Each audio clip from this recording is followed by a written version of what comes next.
Somebody books 9 months in advance on a big house might be the most expensive paying booking, but somebody who books far in advance for a studio apartment might be planning a monthly stay. A washer and dryer gives you access to longer term stays. A hot tub gives you access to shorter term stays. I think it's not rocket science, right? It's a combination of occupancy, it's ADR to that kind of rev per available night. And then sometimes you may just look at it and say, hey, there's an issue with this market, and then you have an investment decision to make. I'm going to start off with the first question to the panel. How can you evaluate if you're maximizing profitability and return? So I can start with Sean? Yeah. Sean, go ahead. Start with me. Okay. For maximizing return. And I think the third piece of data that we use in my organization to really determine this is what our average lead time is for our bookings. We want 100% occupancy, but we want that occupancy to be a healthy mix between what we call zones. For example, bigger properties have a zone, like zone 1 would probably be more than 120 days in the future. That's far future. But a studio apartment, our zone 1 is like more than 42 days into the future. Anything longer than 42 days we consider far future. So we have about 5 zones that we track until day 0, which is date of arrival today. And we want a good balance of booking traffic in all 5 zones. And if we find that we're getting way too many bookings far future or way too many bookings last minute, then our funnel is ineffective somewhere and we're not maximizing revenue because every property has what we call a golden window. Somebody books 9 months in advance on a big house might be the most expensive paying booking, but somebody who books far in advance for a studio apartment might be planning a monthly stay. So it may not be our favorite booking for a studio apartment. So season to season, we're tracking our occupancy percentage through the 5 zones to make sure that we're getting as many high ADR bookings as we can. But after that golden window ends and we're driving down into day 0, we're as aggressive as possible as we can to get the highest ADR on the remainder of our occupancy. So if you're not over 90% occupied with your smaller properties, you're leaving money on the table. Bigger homes, you could still occupy more than 85%, I'd say, is how we know if we're leaving money on the table. Okay. Yeah, for me, maximizing return is looking what the asset basically value and how I am compared to the market. So maximizing return, it can be how can I make the property more appealing?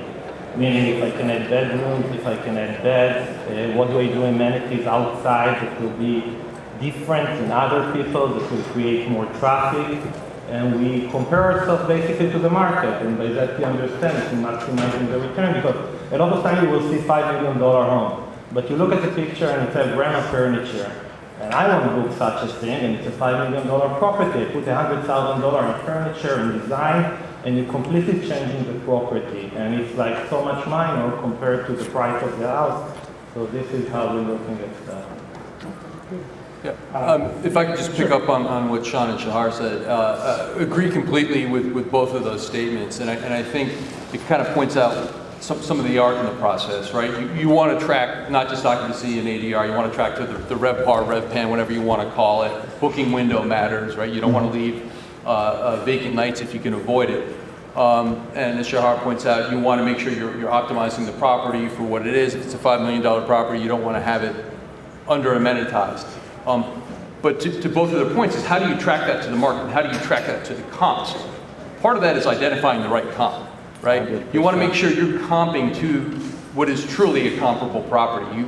If you look at the broader market, you're capturing a lot of what we would call non-investment grade properties that may be not on the market 365 days a year. Their owner holds that are fairly significant. They're not fully amenitized. They're not optimized. They're only on, if you heard some of the previous sessions, they're only on one OTA or other things that will make it not investment grade. So if you look at that as your comp and say, hey, I'm crushing it against that comp, you might not be really performing where you want to be as an investment property. So those are some of the things we want to make sure we're looking at when we're kind of approaching this from an asset management perspective. Good. And I think you touched on a little bit some of the data and metrics that you look at. Specifically, what data, metrics, KPIs, or benchmarking are useful when you're evaluating an investment? And then how are you monitoring those KPIs as that develops? Yeah, I mean, I'll just keep going. I think it's not rocket science, right? It's a combination of occupancy, it's ADR to that kind of rev per available night concept. Can't look at it in a vacuum. Booking window matters, right? And you don't want to look at it in a vacuum. You want to look at it relative to the market, relative to the right comp set, to identify if what is going on with your property is unique to your property. Is it unique to your manager, right? You want to look at manager versus manager. Some managers don't want to hear that, but everybody wants to be held accountable. Everybody should be held accountable to perform. And then sometimes you may just look at it and say, hey, there's an issue with this market. And then you have an investment decision to make. Is it something we can weather the storm? Is it something we need to consider about whether to reallocate capital? Or is there something specific about your property? As Shahar mentioned, am I properly amenitized? Is my listing good enough, right? There's a bunch of stuff we're going to get into in a bit, I think. Yeah, I think I've seen just so many folks that will try to comp a listing to another comparable quote-unquote unit, and then when you really drill down and look at the unit, it can be something as unique as there's a hot tub in this unit and there's not one in this unit. This is a beachfront versus this is not a beachfront.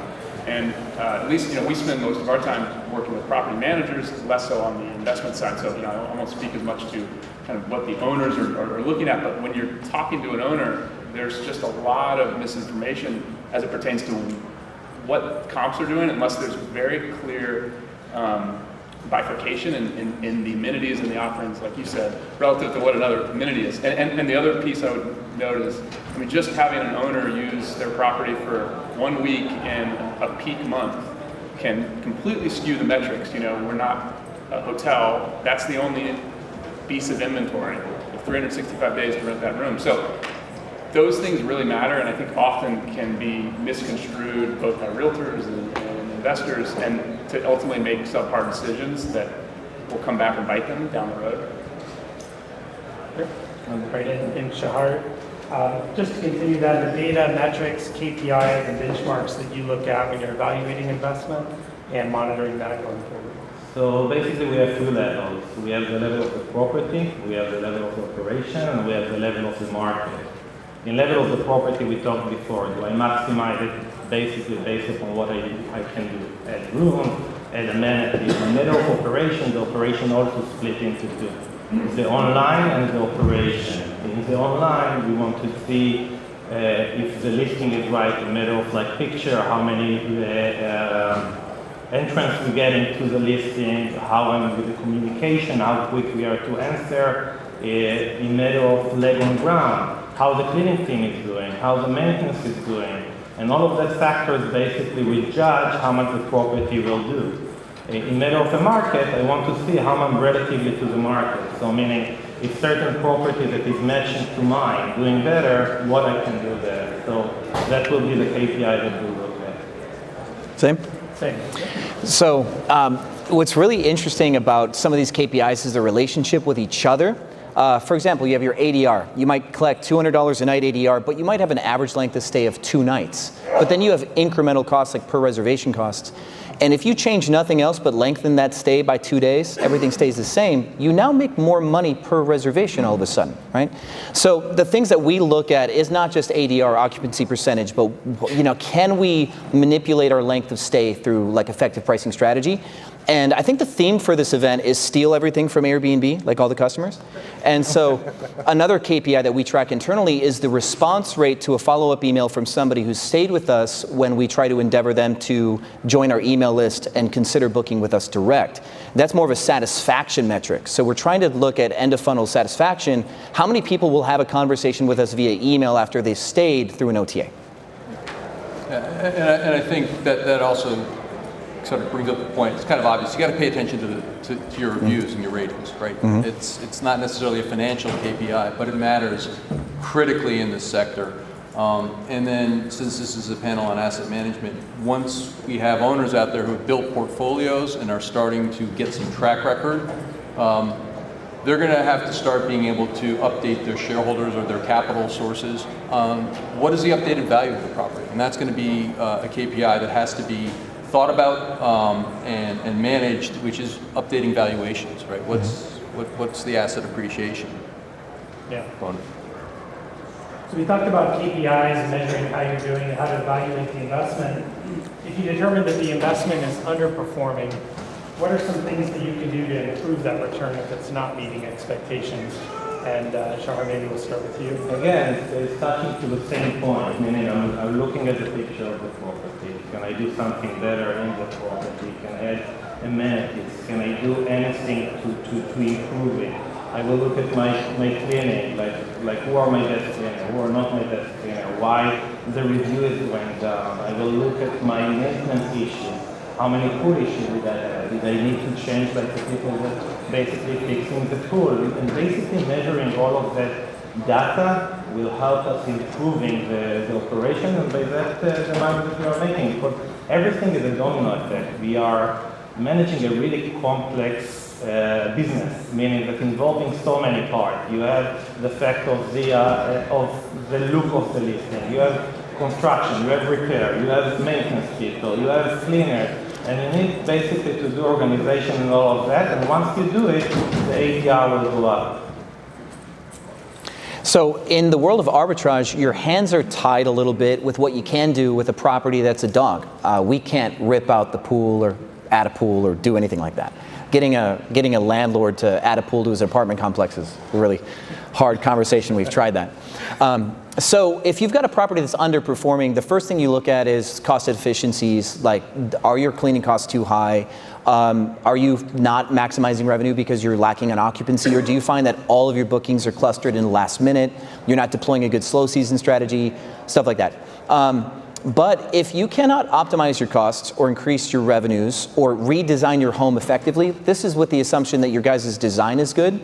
A lot of my students, they come to me with these very empty, barren properties where it's just like a bed on the floor. And they've got a lot of room for improvement. And good design is really more a matter of prevention in slow season to make sure you still get booked when people are driving their prices to the bottom.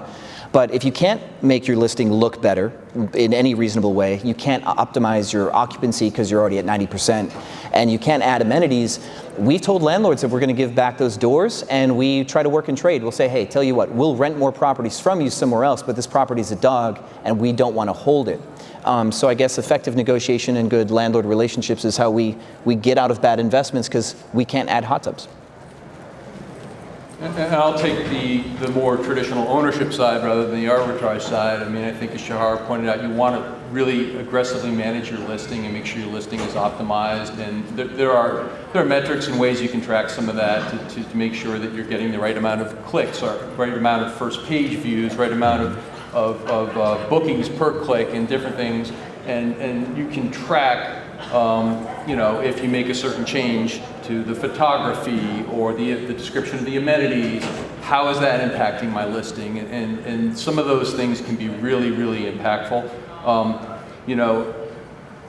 The amenities in the property itself, obviously that's something that you want to look at. And when you're thinking about adding amenities to your property, you need to make sure you're thinking about, is it just going to make it look better, or is it going to be revenue enhancing, right? Because you can make a property look amazing, but it's not going to move the needle on the bookings very much. And that's not very helpful, and that's money that's not well invested. The other thing I think you got to look at is if you're tracking your performance well against the market, against the comps, you can start to see if you're lagging, you're really killing it on occupancy, but your ADR is lagging the market. You might want to have a conversation with your revenue management team, with your manager about that, right? Because look, I mean, I worked at Vacasa, sometimes our algorithm would get a little out of whack, and you have to say, look, we're not charging enough in these markets, and we're booking things 6 months in advance at really low rates, right? So being vigilant and working in partnership with your management team and your revenue management can be really, really impactful. It's detail oriented, but it can really move the needle. And then, always come back to this, pay attention to the ratings. A couple low ratings can really sink you, really drop you down. Yeah, I mean, you guys have touched on a lot of the top line stuff, so I'd like not to beat the drum, but I mean, on the expense side too, I think some of these properties, if you were to go into an HOA or go into a real estate subdivision, you might have two very similar properties with similar bed counts, but the kind of upkeep costs for one of those properties could be substantially higher. And so really drilling down and being able to have a system in place to drill down at that unit level and understand like where those costs are kind of being incurred. Certainly if you've identified that the top line revenue and the top line ADR are not the kind of the needle drivers, it is an area to continue to like hone in on. Yeah. So John, just following on that side, what are some of the blind spots that property managers might have that might impact that bottom line picture? Yeah, so I mean, on the property management side, more working with operators who are managing assets on behalf of owners, what we found is that there's so many transactions that aren't being effectively tagged and tracked back to those individual units. This is something that when you drill down and kind of get into the weeds of the P&L of a property manager, we've seen time and time again folks that have basically scoped out a cost per unit, and then when they really drill down and start to see all the costs that are being incurred across the business, there's a lot that isn't being allocated back, and many of these can be allocated back. Some operators are often managing different and paying for different aspects of a property, so certain companies will take over management of one unit and they'll cover the utilities. Others, maybe other properties, the owners are taking that. So again, just not having a good system in place, I've seen time and time again there being a lot of money left on the table that you could then ultimately get reimbursed back to your owners. And it requires a solid structure, but it's feasible, and it's just surprising that so many folks aren't able to do that with the tools that are out there. 100%. Also, when you're looking even on utilities, you can have a leak. You're not aware of it. If you're not allocating it, it definitely will raise the amount of money that you can make by cutting expenses down and be on top of your expenses, understanding supplies, understanding basically all of the P&L of an asset in order to create better income in the end to the owner. And along that same line of questions there, when we talk about systems and processes and software, what can an operator do? And I guess this is both from an owner or a property manager perspective. What can they do from systems, processes, software perspective to help them with this process? Me? Sure. Systems and processes and software. Oh my. I think most operators operate with blind spots. We have strengths. We build our small businesses based on the strengths that we have, which create these like little biases inside of how we think our company should be run. And when you're a hammer, everything looks like a nail. So what happens is we grow our businesses based on our strength, and then we are suddenly unqualified for 75% of the company that we're running. We know nothing either about accounting or customer service or design. So a lot of companies lack processes because they've built their companies based on their personality, maybe on the charisma with their teams, stuff like that. And that's one of the biggest gaps I think I find in the property management world here. Is just a lot of really imbalanced businesses. On the software side, people need to be more suspicious of their software. He mentioned it with Vacas's algorithm sometimes getting a little, haywire. Too many operators believe. Not just theirs. I didn't want to throw a brick. Oh yeah, just no. Like definitely, Vacas is not. I'm not going to accuse them of anything wrong here. But too many operators have this Wizard of Oz approach to, especially their pricing software. They're like, oh yeah, I'm using Price Labs or Wheelhouse. Everything's good forever. And if you're not suspicious of your software, you're not checking your software. Sometimes there's bugs, and Airbnb gives everybody your 2-day or less cleaning fee for $0 because of an API issue or all sorts of stuff. And if you're not reconciling your software because you're suspicious, you are definitely leaving money on the table. Not just with revenue, but like lost receivables that Airbnb or another channel didn't pay you for. Yeah, no, I think to your point, it comes down to really making a concerted effort to track what you can, and what you can't track, make a concerted effort to find a way to track it, right? I think that's an issue in this sector, is a lot of times, an owner statement might not have all the detail you'd want on it, right? And things get lumped in. An owner statement from one manager looks very different from an owner statement from another manager, and it gets very difficult for an owner to start making sense of an apples-to-apples comparison of how things are going. I think vast strides have been made to improve already, and we're going to continue to move in that direction. But I think particularly as, this is an asset management panel, as people are starting to try to build track record and try to perhaps go out and raise more financing in the future to invest more capital, being able to present credible, detailed statements that track across the portfolio they're building is going to be critical. As you mentioned before, tracking the expense side is important too, right? And doing it in real time.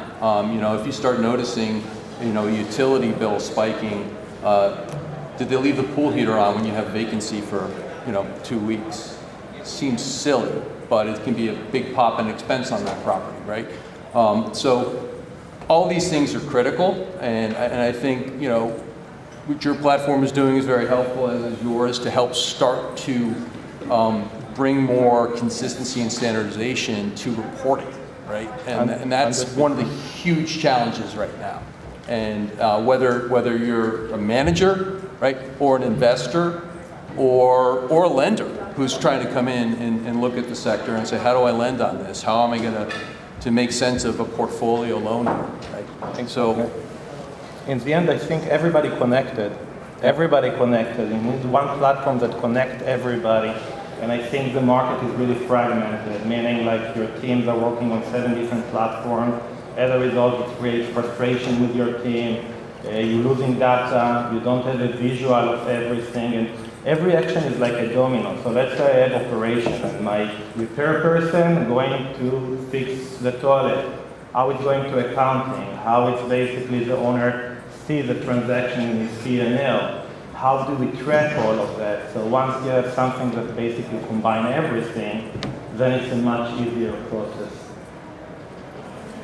Yeah, and I think one piece of that, I agree with Sean, just like the amount of complexity that folks are operating within, because you're drilling down at a unit level and then having to report back to each owner every month. So we're doing a lot of P&Ls across this type of business, and it's getting more structure around 1 or 2 systems versus having multiple credit cards, multiple banks, bill pay products. But then you need the flexibility to be able to tap into these separate systems. So you might be working with a bank or multiple banks for other reasons. You might have a loan that you have a specific bank. So finding the right system that can kind of be modular to the point that you need it, but then can kind of consolidate. I mean, that's something we spend a lot of time on, is building out systems to allow folks to bring in their own tools, but also consolidate where we think we can consolidate, so your team has one access point when you're making purchases, for example. Right.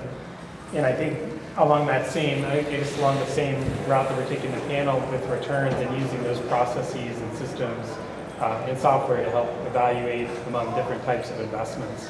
And I guess, Ian, maybe you want to touch a little bit on that, using software, systems and processes to compare against alternatives? Yeah, I mean, a big part of what we do at Revity is when we are working with investors going into a new market is looking at their management, alternatives and what are the different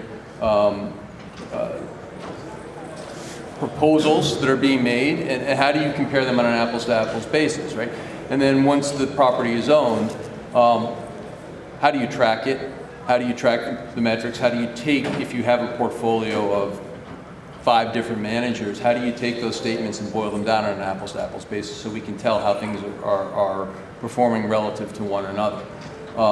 So, we've developed our own software to do that from the owner's perspective and from the investor's perspective, to track those key financial performances, to be able to provide on a regular basis an updated valuation, right? We have people who are getting ready to write shareholder letters who are sitting there saying, oh my gosh, I haven't really gotten my arms around this aspect or that aspect, right? And that's great, because that's the maturing of the sector, and that's what I think we're all here to see. But seeing different management platforms being supported by, Shahar's platform and your platform are bringing better statements to the owners, right? To the investors, to their advisors. And the better clarity and accuracy we see in those statements, the more it enables us to actually provide clarity, insight, understanding to the investor. And I think Shahar mentioned before, seeing consistency across the sector will really, really help. There's ways to go there, and it won't happen overnight, but I think we're seeing great strides in that regard. Hopefully forums like this will help push that forward. But there's a lot of great managers out there who do a really, really, really good job, who have really kind of leaned into this process and been really helpful with that. Yeah, being able to do what Revity's helping with as it pertains to, you get 5 different managers that are coming to an owner with a property. And I mean, the amount of times you'll see like one manager that's showing the commissions off the gross versus the other showing it off the net. And you're just trying to do this basic math to get to what is like an expected return on asset A. And there's so much obfuscating that goes into those calculations, often to confuse owners, not always purposefully, but it can happen. And so having just a system where you can plug in and go, hey, I just need to get to brass tacks on this property across these 5 or 6 managers. And different management platforms will cover certain costs that others don't, right? So it's some have monthly fees that are set, fixed. Yeah, it's a PMS, and then it's the management, and everybody have different platform to show it. And at the end of the day, you want to understand your cap rate. What is my net? How much what I paid for the property, and how much I'm making for it. So, yeah. Okay, good. Now I want to pivot and talk about leverage. Basically, what are some ways that investors should evaluate leverage on the risk and return? So for me, I think we want to change time to our advantage. Meaning when I'm leveraging too high and the market shifts or change, I'm putting myself in risk. I'm putting my people that invest in the property in risk, because then I need to return more money on a monthly basis and I can be on a burn. So for me, I'm always looking at properties for long term, for 7, 10 years. And I prefer taking my risk down, leverage less, like 40 or 50% of the asset, and by that defend the principal. Yeah. So in my world, since I don't buy properties, I look at leverage a little differently. I consider a lease to be a form of debt, in a way, right? I'm making a promise for 2 years that I'm gonna make monthly payments. One of my favorite things to do is negotiate, say, 8 weeks or 10 weeks of rent for free on the front end, because that's a total just free cash flow. You get 10 weeks of bonus money right on the front. And so we try not to double leverage. We try not to like finance furniture and have a lease at the same time. I just think leverage is exposure is really what it is. And we are leveraging other things in this business. We're leveraging people, we're leveraging technology. There's a lot of exposure in short-term rentals. And we have a contribution margin-based approach. We've got holding costs, right? And if we do well, we'll make $1,000 or $2,000 on a small property. If we do poorly, we could lose $4,000, something like that. So we don't want to be double leveraging, have furniture payments. Barsala is known for doing rent-to-own furniture, and I saw one of their invoices for one of their buildings. They're paying over $100,000 a month for furniture rental, and that is just a lot of money to be paying on top. So for me, I like to take this pragmatic approach, which is try to buy your furniture with cash if you can, because if you're leasing like me, you already have enough promises that you have to keep. Yeah, I mean, could probably do a whole panel on leverage, so I'll keep my remarks relatively brief on it. I mean,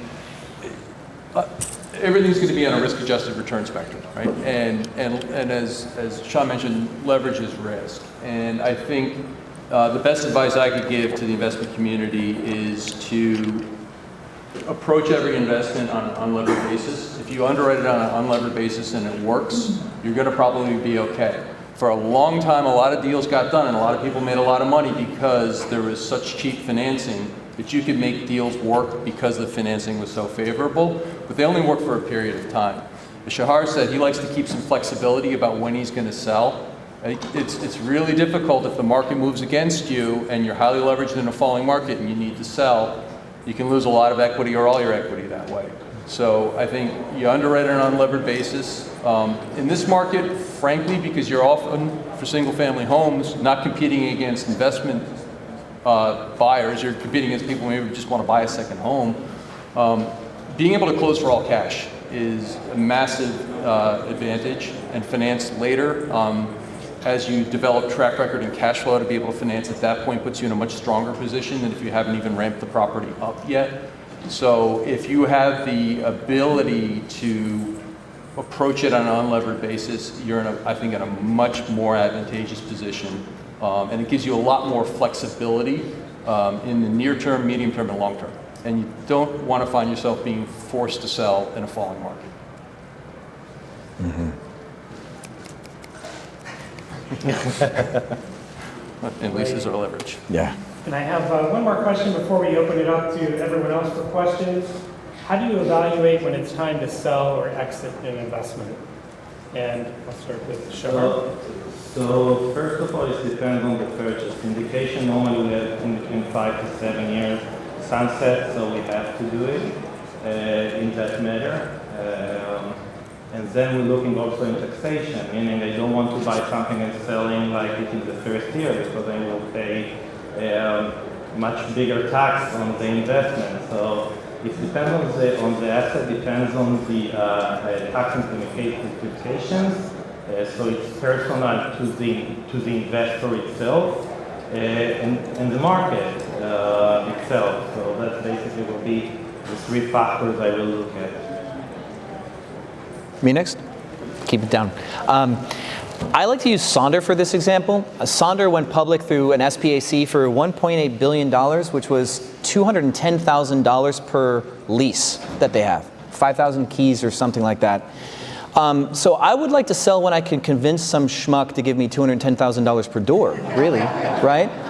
You want to sell into the euphoria if you can. I think you should really sit down and ask yourself, am I trying to sell this business or not? And if you're not trying to sell this business, do not run it in any way that you would ever be forced to do so. Because the wrong time to sell is when you have to, right? You want to sell at the right time. You want to sell under the right circumstances. And if I can make a pitch deck that makes my portfolio look like the next best thing because I've stacked some tech on it, I'll sell when somebody gives me a stupid amount of money. And that's really the only time I'd like to sell. Yeah, stupid amount of money is a good reason to sell.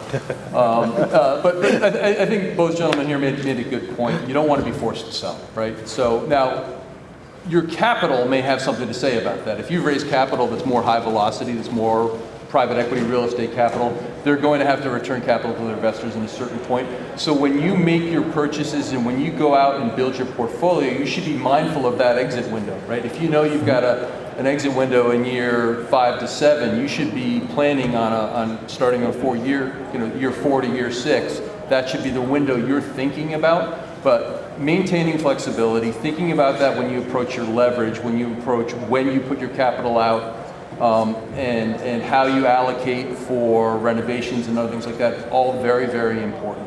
As Sean and Shahar said, you don't want to ever sell when you have to sell, and you want to be strategic about it.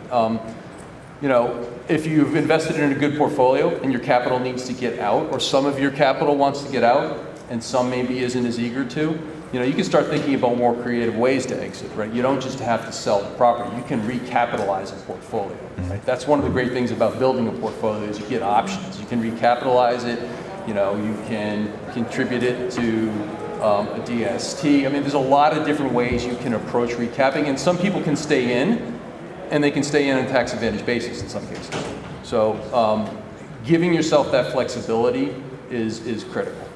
Yeah, and everybody wants a piece of a good thing, right? Yeah. 100%. Okay, good. So I'm going to open it now to questions. I do see some questions that have come in. The first question, what data sets are you using to determine potential yearly revenue? Are we talking about projections or? What data sets are you using to determine potential yearly revenue? Yeah, so I mean, when we do projections, we tap a number of different sources, right? I mean, I think everybody's familiar with AirDNA and Transparent and things like that.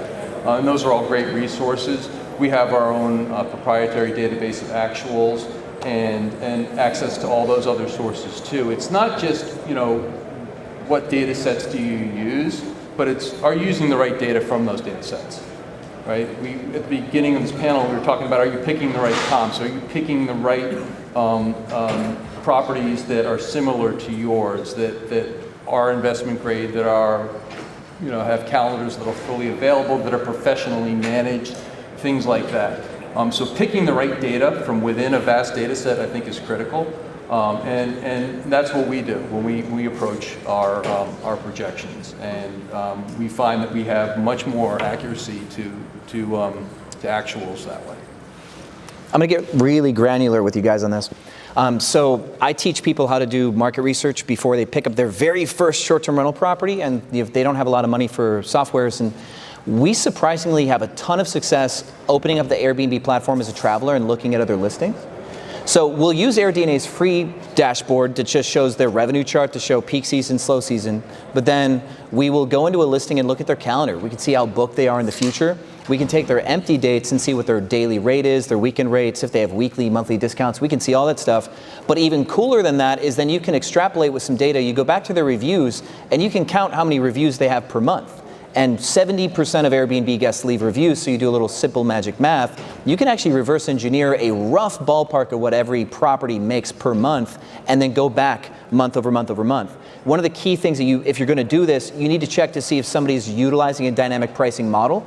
We find a lot of the best Airbnb properties are super booked because they just charge $149 per night every single night. They never change their prices. And those are really easy properties to do revenue comps on, looking through their little window.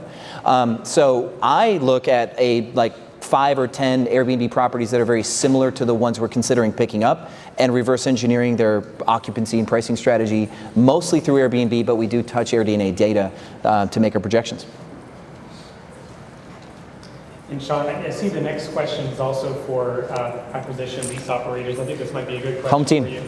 What are your favorite demand drivers and why? And what's your opinion on single demand product, beach only, corporate only, etc.? If it's corporate only, run. The last thing you want to do is niche a niche product to the point that all of your competitors can outsell you because they can sell 5 customers and you can only sell 1. That is a really bad competitive strategy. I like underserviced intersections.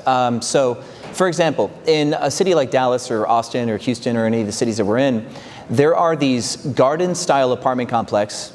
They're like 2 stories. They've got 3-bedroom apartments. There's very few builders that do large floor plan 3 bedrooms at a value rate to rent. But they have gyms and hot tubs and pools, right? So we can rent a 3-bedroom property, say for $1,800 a month that has a hot tub and a gym, where if we wanted the same thing with a single family home, we're looking at $2,600, right? So we like to moneyball our amenities and look for what we consider to be rare or underserviced amenities that are already baked into a multifamily building, where we can also get the occupancy of size. So 3-bedroom garden style apartments are some of my favorite because a washer and dryer gives you access to longer term stays. A hot tub gives you access to shorter term stays. We like to have that breadth from having a wide suite of amenities in our listings. And John, I think this next question might be a good one for you.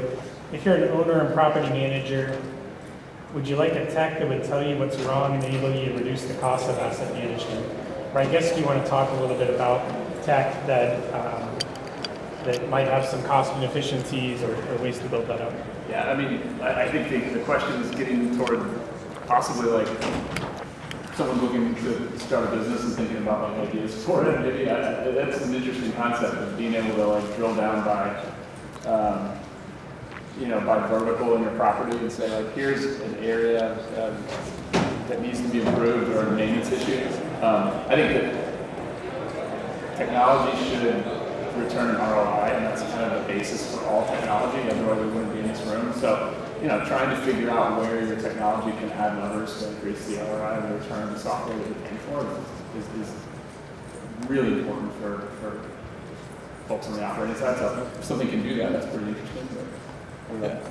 Maybe not. Might speak to that. Yeah, maybe not from like the maintenance or expense side, but when we track things, we like to have sort of red flags that sort of pop up automatically, right? If we'll have kind of our target range of what we want to see on key metrics, and if in a given month as we kind of update the performance, if something is not performing, it's just going to pop red. And as you start to look at a larger portfolio of properties, it helps you focus, right? I mean, it doesn't alleviate the job of looking at everything and going through every line item, but it helps focus on the problem areas. And I think as we start to build scale, and I think what everybody in this room wants to do is find a way to get to scale, being able to more efficiently, sort of bifurcate your portfolio into, or bucket into the different, here's the ones that are performing great, that's great. Here are the ones that are sort of in the middle, here are the problem children. We'll spend some time fixing those, or maybe divesting them, whatever we need to do with them from an asset management perspective is going to be really, really important. And that's going to trigger both on the top line and down through the expense, right? Wherever you can sort of have those red flags will be very helpful. So 100%, also like all of IoT devices in the end of the day taking cost of operation down. If we're looking at smart locks in the middle of people entering in, if we're looking at smart devices like Nest or Ecobee for AC, take down the cost of electricity, also telling you about issue. If you have humidity, that it's a bit high, so you can reduce the cost of electricity. If we take a noise sensor to track decibel of volume in the house, and by that knowing that we have a party that might create issues with neighbors. So all of the effect of IoT in the houses, giving operation much more eyes, and by that take the cost down, and also in the end of the day, if like a pool is green and you know about it before, so you save on refunds that you give to guests and all of operation. The more IoT we have, more eyes we have, and we reduce cost of maintenance and the satisfaction of guests, and by that raise the ADR. Yeah. Mm-hmm. Okay. In the next question, let's see. The surprise you didn't cover. Oh, sorry. Okay. How tired at all is the cost per listing per month model when paying for software vendors? So I guess from a cost per listing per month model, I guess John, do you want to touch on that first? Yeah. It's probably more in your. Yeah, we have been in the midst of building out our platform over the last 2 years. One thing that we've done that's unique is we have the ability for folks to open up bank accounts as well as to issue cards through our platform. So we actually have a pretty unique pricing model in that we do charge per listing, but we can pull levers to adjust that to the extent you're using different products, and we are able to monetize those products. So it's a unique value prop that we have heard time and time again. Folks go, wow, this is really compelling because I actually can earn yield in these places where I wasn't aware I could earn yield. High yield operating and trust accounts. So we can do some unique things there, and something that we've heard in a lot of folks. Offset some of those costs, right? Yeah, absolutely. Yeah. Okay. Well, that's looks like we've run out of the questions and run out of time for the session. Thank you very much, everybody, and thanks Bill speaking. Good talk. Good talk. This was fun. Thanks, guys. Said about leases and leverage, because so many people miss that.